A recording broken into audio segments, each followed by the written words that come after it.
Forget the fables of capes and coffins. The real Dracula didn't hide in the shadows. He was the shadow. In the mid-15th century, the Ottoman Empire was an unstoppable machine, swallowing nations whole.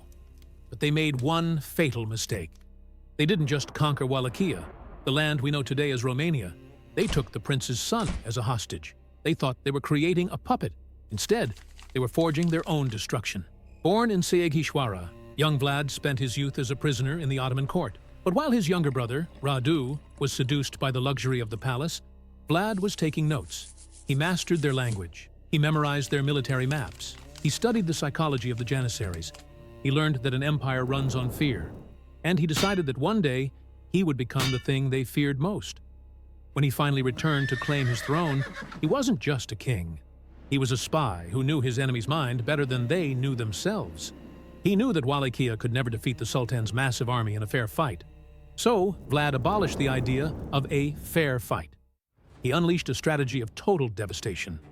As the Ottoman army advanced, Vlad burned his own villages to the ground. He poisoned the wells with animal carcasses. He sent men infected with leprosy and the plague to mix with the Ottoman ranks, turning their own bodies into biological weapons.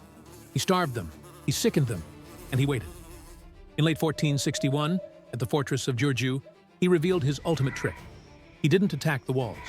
He simply rode up to the gates dressed as a Turkish commander and spoke to the guards in perfect, fluent Turkish. He ordered the gates opened in the Sultan's name. They obeyed. And before they realized the accent was a trap, the garrison was dead. But his masterpiece of psychological horror came in June 1462, near Targovishte.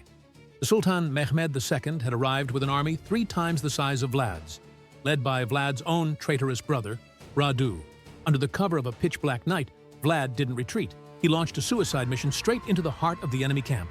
His goal was insane: to assassinate the Sultan in his own tent. Chaos erupted. Ottoman soldiers, confused by Vlad's men wearing Turkish disguises, began killing each other in the dark. The Sultan survived the night, but he could not survive the morning.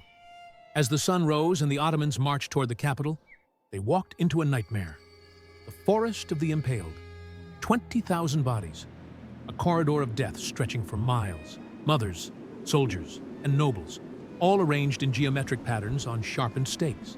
The silence of the dead was louder than any cannon. Mehmed II, the man who conquered Constantinople, looked upon the horror and whispered, "I cannot take the land from a man who does these things." He turned his army around and fled. To the world, history remembers him as a monster.